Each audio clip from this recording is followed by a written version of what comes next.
Let's get to this question from Greg Johnson. In the movie Hustle, a proposed trade was made dealing Joel Embiid for the number 1 overall pick.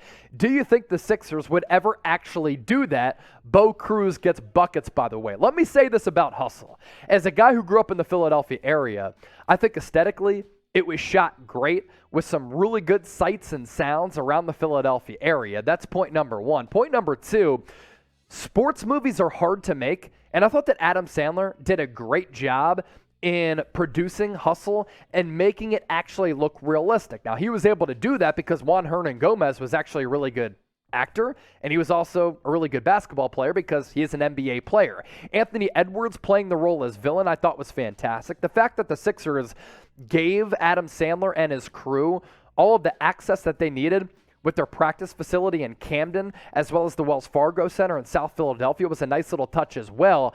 As for your question, Greg, and this is really a pop culture reference here, I'm going to give the movie a 9 out of 10. I thought it was excellent, and sports movies are not always that good. I don't think the Sixers would trade Joel Embiid for the number 1 overall pick, because right now, as that roster is currently constructed, they're ready to win right now. And if you trade for the number 1 overall pick, I think Jabari Smith can be a good player. He's my number 1 overall guy on this draft board. Paolo Banchero's solid. Chet Holmgren, I don't really like. I might actually go Jaden Ivey, Benedict Mathurin, and Shaden Sharp ahead of Chet Holmgren. But the point here being, you're ready to win right now with the construction of this roster, and a rookie doesn't help you win right now. Embiid can get you a lot. He can get you the number 1 overall pick. I just don't think it makes a lot of sense. And also, Joel Embiid is Philadelphia's son. He's finished runner-up in the MVP the last 2 years. He's playing masterful basketball, which is beautiful to watch night in and night out. Sixers haven't punched their ticket past the second round, but hopefully Embiid will be able to do that in a Sixers uniform and not elsewhere in exchange for the number 1 overall pick. So I graded Hustle. I gave it a 9 out of 10, which would be a 90 out of 100. I want you to be a movie critic and call yourself Jack Lauderay in the comment section right now and grade Hustle from 1 to 100. I thought it was excellent. You let me know what you think about the flick down below. Dylan Sterner, are the Sixers pretenders or contenders for the title next year? As currently constructed, pretenders. And this is coming from a guy who grew up in Philly, who likes the Sixers and roots on the Sixers. I just don't think they're mentally tough enough to make a deep run in the playoffs. Teams like Milwaukee are. Teams like the Celtics are. The Warriors are. The Sixers, they lack that mental fortitude. They certainly have to get better. So appreciate all of your questions that came in during this mailbag. You guys are the best for making what we do an absolute blast. Thanks for getting those questions submitted on this mailbag. As a guy who could be one of the top 5 prospects, in addition to Shaden Sharp, I really like him. But those 5 guys right now, my top 5 prospects in this upcoming 2022 NBA draft class. Let me know your top 5 prospects in the draft. Get creative in the comment section right now. A reminder for all of you. A lot of you who are watching right now are subscribed to the channel, as we have surpassed a milestone here at Chat Sports of 300,000 subscribers. And a big reason why we've been able to grow our subscriber count, we kick it off with our live events, and we're going to be doing that on Thursday, June 23rd for the 2022 NBA Draft. We'll be live breaking down every single selection for both rounds, seeing which players go where, and some of the fascinating storylines that do ensue. So make sure you subscribe and join us if you haven't done so already. You see the link flashing at the bottom of your screen. It's youtube.com/chatsportstv, or simply just hit that red subscribe button. Next question coming in from Frankie Smokes. There are some rumors about the Sixers trading Tobias Harris, Danny Green, and their first-round pick. What do you think of that? Appreciate the question, Frankie Smokes. Also included in some of the players that the Sixers are gauging interest on, it includes Matisse Thybulle, Shake Milton, and Furkan Korkmaz, who they just signed an NBA free agency last year. This coming from Keith Pompey of the Philadelphia Inquirer. I think the most valuable asset in terms of trade pieces, who we just talked about here, it's Tobias Harris. He is a good player who is paid great money. And I thought that Toby, once he was able to get acclimated with James Harden, after a couple of rough games, played great basketball. And at times in the playoffs, he was fantastic. And I think that he's a really good player on a playoff team. I just think for Philadelphia, he's not quite moving the needle with the salary that he's on. And we know that Daryl Morey is very, very aggressive, trying to get a third superstar around Embiid as well as James Harden. Some might make the argument that Tyrese Maxey is that third star. By trading away Tobias Harris, does it free up the offense to a certain degree? For Danny Green, he suffered that gruesome knee injury to his ACL and another ligament in there. So I'm not sure when he's going to be able to come back, but as a 3-and-D guy who's won 3 championships, he is a good veteran leader. And for that first-round pick, they could trade it away or go after a guy like Blake Wesley out of Notre Dame or a couple of other really good players who could be left, like a Jalen Williams out of Santa Clara. I'd like to see the Sixers hold on to that 23rd pick instead of trading it. But if you trade that pick away to get a good player back, then you might have to budge on that trade offer.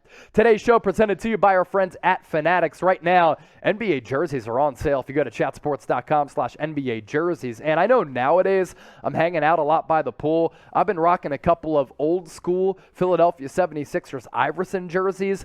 Wearing a basketball jersey during the summer is the move if you're swaggy. Get swagged out thanks to our friends at Fanatics, chatsports.com/NBA jerseys. There are all types of jerseys available, all types of styles for every single team, multiple players as well. We're going to put that link in the comment section and the description of this video. Get hooked up today thanks to today's presenting sponsor in Fanatics. Who are your top 5 NBA draft prospects in order? Okay, so this is funny because I was going to hit on this, and we've talked about it some over time. Here is my list of the top 5 prospects in the 2022 NBA draft class, and my list is different than a lot of people out there. I have Chet Holmgren all the way down at number 4 because I have serious concerns about how he's going to be able to add weight over time and if he's going to be able to add weight to his frame. He's a little bit too skinny. And don't come at me with, well, if Kevin Durant can flourish and succeed at the NBA level with that body type, can't Chet Holmgren? That's disrespectful. Completely different players, and Kevin Durant is one of the best shot makers that we've ever seen in the history of the NBA, and Chet Holmgren doesn't have the elements of his offensive game that KD has in his toolbox. But my top 5 prospects, it's Jabari Smith. The length, the athleticism, the bounce, the offensive play, 40+% from 3. Love his work ethic, and he can literally score from anywhere on the floor. And I think scoring ability is the number 1 attribute when evaluating draft prospects. Because of that length and that athleticism, he can be a legitimate two-way player. Paolo Banchero reminds me a little bit of Chris Webber. His shooting stroke is somewhat clean, and he has to get a little bit better defensively, but he can do a lot offensively, passing and scoring really like him. Jaden Ivey doesn't necessarily have the athleticism of a Ja Morant, but has the explosiveness and the athleticism to take over games. And then Benedict Mathurin coming in at number 5. I think people are sleeping on him as a guy who could be one of the top 5 prospects in addition to Shaedon Sharpe. I really like him, but those 5 guys right now, my top 5 prospects in this upcoming 2022 NBA draft class. Let me know your top 5 prospects in the draft. Get creative in the comment section right now. To all of our loyal subscribers getting those questions in, we greatly appreciate it. And if you haven't subscribed to us here at Chat Sports, do so right now by hitting that red subscribe button for more content like this. Magic Mitch, do you have any NBA draft sleepers? Yeah, I recently talked about this on one of our main Chat Sports shows. NBA draft sleepers right now. Jalen Williams out of Santa Clara, prototypical 3-and-D guy who could play really good defense and hit about 40% of his three-point attempts. He's climbing up draft boards right now, could sneak into the first round. Kofi Cockburn out of Illinois is just a physical low down low. Has to be better free throws, because if not, he'll be a liability late in games, but on both ends, really good. Colin Gillespie, what a wonderful career at Villanova. A couple trips to national championship games, 2 Final Fours, Big East Player of the Year last year. Is just really good and a heady point guard. Jake LaRavia out of Wake Forest can kind of do it all offensively and defensively. And Kai Soto. I think a lot of people are sleeping on Kai Soto. I think over time, he can be a pretty solid rotational big man at the NBA level. If guys like Taco Fall and Boban Marjanovic can stay on NBA rosters, I think Kai Soto can make it as well. Key with this, which trade rumor do you think will actually happen? That's a good one.